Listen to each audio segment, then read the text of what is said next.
న్యాయమైన డిమాండ్లను వెంటనే సర్పంచుల న్యాయమైన డిమాండ్లను వెంటనే సర్పంచుల న్యాయమైన డిమాండ్లను వెంటనే రాష్ట్ర ప్రభుత్వం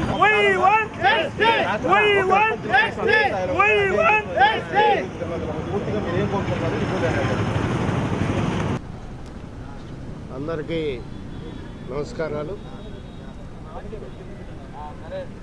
ఈ రోజున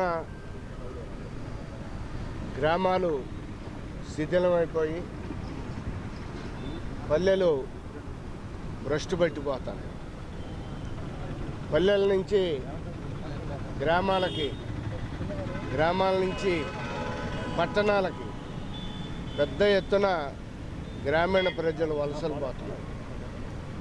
దీని ప్రధానమైనటువంటి కారణం గ్రామాల్లో ప్రజలకు కావాల్సిన కనీస మౌలికమైన ప్రాథమిక సౌకర్యాలు, త్రాగునీరు, రోడ్లు, డ్రైనేజ్, శానిటేషన్, లైటింగ్ ఇటువంటి కల్పించలేకపోవటం వల్ల దీనికి సర్పంచులకి నిందలు వేస్తున్నారు. వాళ్ళు చేయలేకపోతున్నారు. కానీ తప్పు మా సర్పంచులది కాదు, తప్పు మాది కాదు, ముఖ్యమంత్రి జగన్మోహన్ రెడ్డి గారిది. మాకు న్యాయబద్ధంగా, రాజ్యాంగబద్ధంగా, చట్టబద్ధంగా ఇవ్వాల్సినటువంటి నిధులు, విధులు, అధికారాలు రాష్ట్ర ప్రభుత్వం ఇవ్వకపోగా కేంద్ర ప్రభుత్వం ఇచ్చినటువంటి నిధుల్ని ముఖ్యమంత్రి జగన్మోహన్ రెడ్డి గారు దొంగిలించి ఆ నిధుల్ని దారి మళ్లించి తన సొంత అవసరాలకి, సొంత పథకాలకి వాడుకోవటం జరుగుతుంది. అందులో ముఖ్యంగా ఆర్థిక సంఘం నిధులు ఢిల్లీ నుంచి ప్రధానమంత్రి మోడీ గారు పంపిన 8,629 కోట్ల రూపాయలని జగన్మోహన్ రెడ్డి గారు దొంగిలించి వేయటం జరిగింది. అలాగే ఉపాధి హామీ నిధులు నరేగా పథకం కింద 36,000 కోట్ల రూపాయలు దొంగిలించి వేయటం జరిగింది.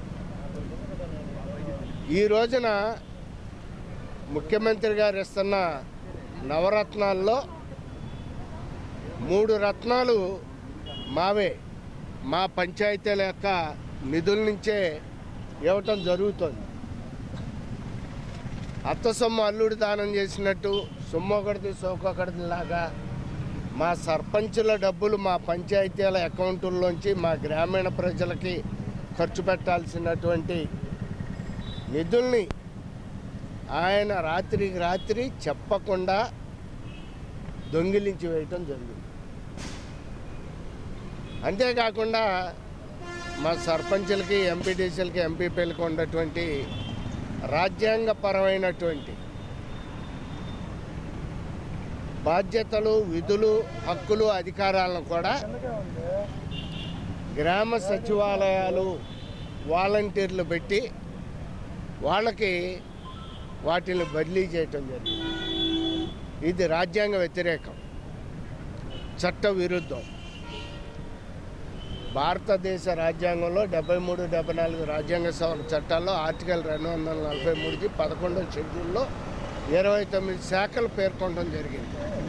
ఆ 29 శాఖలకు సంబంధించినటువంటి నిధులు, అధికారులు, వాటి యొక్క కార్యక్రమాలు అంటే అభివృద్ధి, సంక్షేమ కార్యక్రమాలు ఇవన్నీ కూడా గ్రామ పంచాయతీలు, మండల పరిషత్తులు, జిల్లా పరిషత్తుల ఆధీనంలో నిర్వహించాలి అని చెప్పి రాజ్యాంగం చెప్తుంది. కానీ ఈ రోజున రాజ్యాంగ ప్రతిపత్తి లేనటువంటి, చట్టంలో ఎక్కడా కూడా వాలంటీర్ అనే పేరు లేనటువంటి గ్రామ సచివాలయాలకి, వాలంటీర్లకి ఈ కార్యక్రమాలు అప్పచెప్పడం జరిగింది. ఈ రకంగా సర్పంచుల్ని డమ్మీల్ని చేసి, సర్పంచుల్ని ఉత్సవ విగ్రహాలు చేసి, పంచాయతీరాజ్ వ్యవస్థని నిర్వీర్యం చేసి ఒక రకంగా పంచాయతీరాజ్ వ్యవస్థని భ్రష్టు పట్టించి వేయటం జరిగింది జగన్మోహన్ రెడ్డి. అందుకని చెప్పి మేము జగన్మోహన్ రెడ్డి గారి ముందు 16 డిమాండ్లు పెట్టి 3 సంవత్సరాల నుంచి గ్రామ స్థాయి నుంచి ఢిల్లీ స్థాయి వరకు అనేక ఉద్యమాల, ఆందోళన, పోరాటాలు చేశాం. ముఖ్యమంత్రి గారు పట్టించుకోవట్లేదు, చెవిటివాడి ముందు శంఖం ఊదినట్టు. అందుకని చెప్పే మేము ఇక విసిగిపోయాం, విరక్తి చెంది ఉన్నాం. అందుకని ఈ రోజున జగన్మోహన్ రెడ్డి గారిని ఓడించితేనే మన సర్పంచులకు మనుగడ. జగన్మోహన్ రెడ్డి గారిని ఇంటికి పంపించితేనే మన గ్రామీణ ప్రజలకు న్యాయం జరుగుతుంది. వైఎస్ఆర్సీపీ పార్టీని ఓడించితేనే మన గ్రామాలు అభివృద్ధి చెందుతాయి.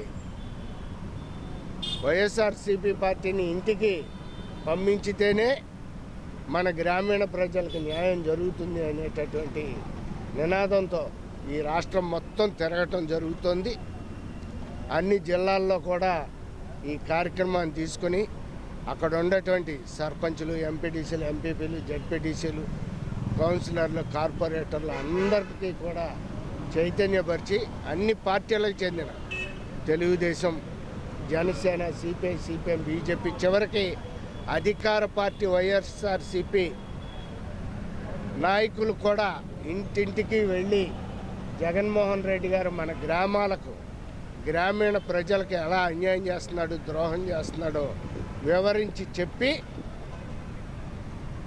తప్పు మాది కాదు, తప్పు ముఖ్యమంత్రి జగన్మోహన్ రెడ్డి గారిది, జగన్మోహన్ రెడ్డి గారు ఓడిపోతేనే పంచాయతీరాజ్ వ్యవస్థకు మనుగడ, సర్పంచులకు భవిష్యత్తు ఉంటుంది అనే విషయాన్ని స్పష్టంగా మేము వివరిస్తూ చైతన్యపరుస్తూ ఈ ధర్నా కార్యక్రమాలు చేసుకుంటూ వెళ్ళటం జరుగుతుంది.